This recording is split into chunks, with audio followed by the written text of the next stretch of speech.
So ito mga ka-PHA, dito sa video natin na to ipapakita natin yung food mix ni PHA.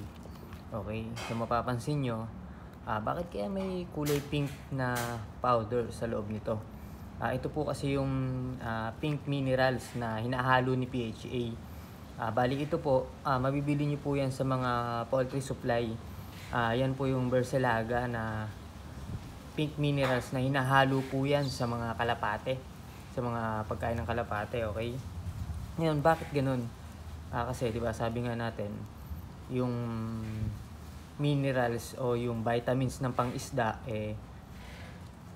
nagagalit si PHA doon, samantalang tayo yung minerals na pang-ibon ginagamit natin sa hamster. Ganito po kasi yun.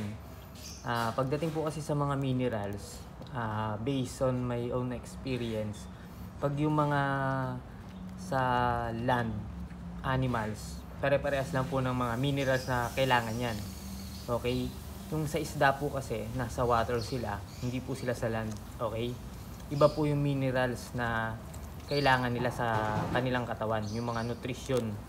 Okay, ngayon naman si PHA kaya niya ginagamit yung pang-ibon kasi dati tayong naglalaro sa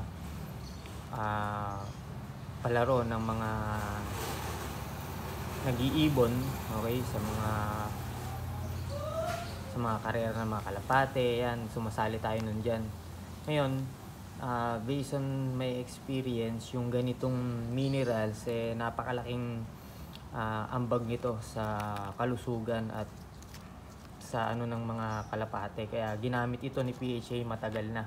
Kaya kung mapapansin nyo, PHA tayo kumbaga tayo na lang din gumawa ng ano yan ng meaning, kasi ang kututusin yan, yan po talaga sa sikat na Philippine Homing Pigeon Association. Okay, kaya PHA.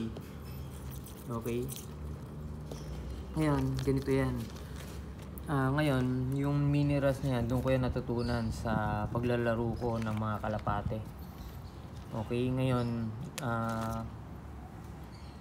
grabe yung naibibigay na nutrisyon tsaka yung nakukuha nila dito sa minerals na to. Kaya nung ginamit ko to sa hamster, hindi ako nagkamali, dahil kung mapapansin nyo, ang land animals, ang kalapate, ang mga hamster, halos parehas lang sila ng kinakain. Okay, more on ano sila, more on seeds, more on pellet, kung mapapansin nyo. Kaya ginamit ni PHA yan. Okay, yung sa isda, kaya hindi niya nire-recommend yun. Isda yun iba yung minerals o yung mga pagkain ng isda, diba?